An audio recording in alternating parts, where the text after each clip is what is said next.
itu, yang kemudian hal pertama ialah pemerintahan yang lebih otonom.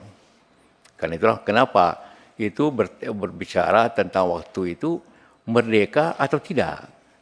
Maka tentu karena ayat pertama saja sudah setuju tidak merdeka. Tapi Undang-Undang Dasar. Maka untuk itu jalan tengahnya ialah otonomi khusus. Itulah penyelenggaraan pemerintah Aceh yang disebut dalam undang-undang ini. Bagaimana dan agak berbeda memang. Di sana bukan DPRD, DPRA. Supaya agak secara emosional bahwa Aceh itu memang beda dengan yang lain. Ada khususnya seperti itu.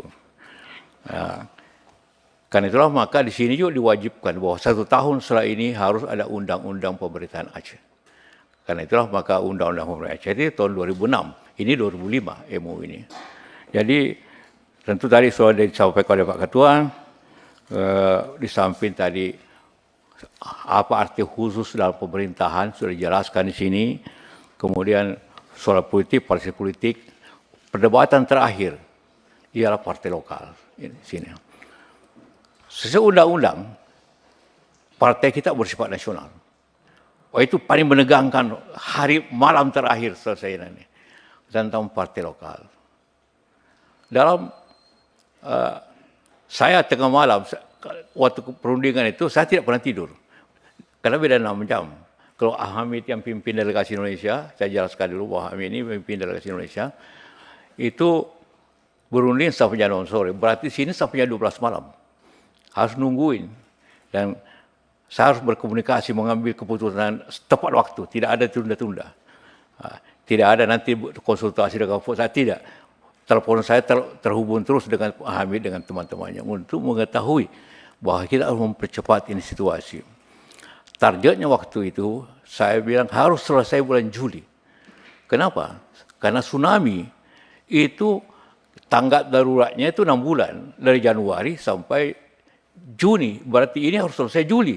Supaya rekonstruksi dapat terjadi dengan damai. Itulah filosofinya kenapa ini harus cepat. Waktu itu. Nah, begitu juga hal-hal lain yang sulit termasuk juga di undang-undang ini. Soal Kapolda, soal pemilihan gubernur, dan macam-macamnya. Saya yakin sudah, saya baca ini undang-undang, sudah ada semua terkira di sini. Hak asasi manusia saya jelaskan tadi. Kemudian masalah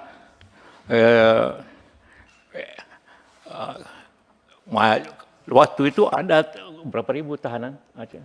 2.700 tahanan Aceh yang di sini. Yang kalau Anda ingat itu terharu lihatnya zaman dulu itu.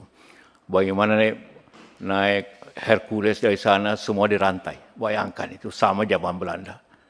Doang company. Maka hal yang pertama prosesnya ialah amnesti. Semua tahanan harus keluar. Dan semua yang terlibat tidak ada hukum amnesti. Semuanya. Jadi tanpa menyebut orang. Semua yang terlibat dalam konflik itu. Semua diamnestikan. Terkecuali yang kriminal. Ada 16 orang saja yang ditahan karena kriminal. Tapi 4.000 sekian itu hampir 5.000 semua amnesti. Itu prinsip dasarnya yang kita setujui. Sehingga terjaminlah suatu situasi damai dengan cara begitu. Ini memang suatu kembali kepada tadi partai politik itu. Ada yang kenapa khusus ada partai politik lokal? Waktu malam terakhir itu saya pelajari undang-undang. Memang, tapi untuk saya ada juga di malam-malam itu saya baca undang-undang tentang Papua. Undang-undang otonomi Papua itu ada kalimat yang mengatakan rakyat Papua berhak mendirikan partai. Itu saja. Saya bilang ini legal. Dia setuju akhirnya jam 12 malam, jam 1 malam di sini setuju tentang partai lokal karena ada aturan tentang Papua. Jadi kalau Papua bisa, kenapa Aceh tidak bisa? Itulah sebabnya kenapa undang-undang partai lokal itu ada di dalam undang-undang tentang Aceh tersebut. Karena Seperti saya katakan, latar belakang daripada konflik itu masalah ekonomi sebenarnya. Karena itu maka kita membahas masalah ekonomi sangat mendalam, sangat ketat perlindungannya. Karena itu hasilnya kemudian ialah pendapatan untuk gas, oil and gas di Papua dan juga hasil kekayaan alam lainnya. Itu kalau daerah lain hanya 15, Aceh itu 70%. Banyak yang nanya, kenapa tinggi? Saya bilang orang Aceh kan rakyat Indonesia juga. Kenapa dia tidak bisa menikmati hasil daerahnya? Ini bukan untuk orang asing.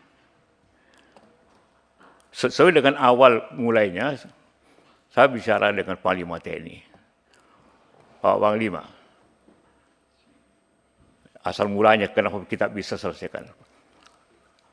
Panglima, ini pemerintah mau bicara tentang perdamaian. Bagaimana pendapat Anda? Sederhana saja. Dia bilang tidak ada panglima yang ingin anak buahnya tewas. Saya bilang berapa jumlah yang tewas tentara di sana? Sebutlah angka yang cukup besar. Jadi kalau ada silakan damai, kami dukung.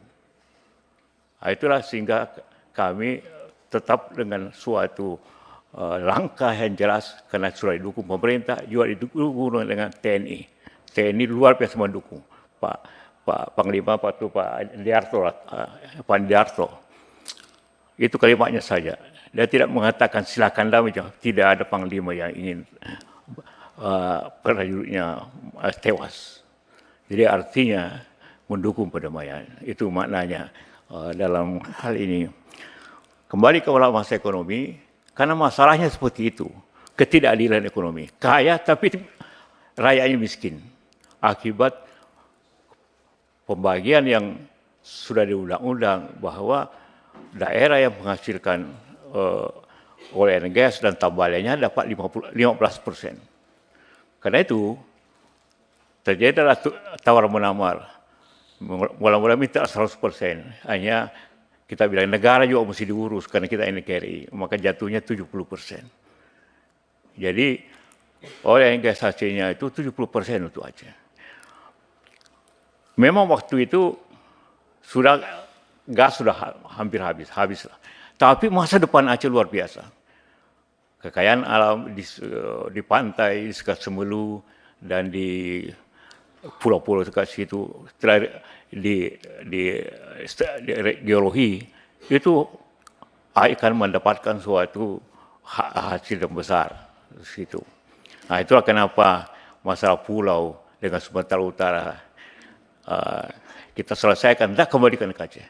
Karena kita masalahkan bahwa di situ sekitar itu potensi minyak jelas. Jadi memang pada saat ini pembagian 70 itu, tapi dalam waktu 5 tahun ke depan itu akan menghasilkan suatu yang baik untuk Aceh dan sebagainya. Nah, itu yang menjadi peraturan keamanan juga jelas bahwa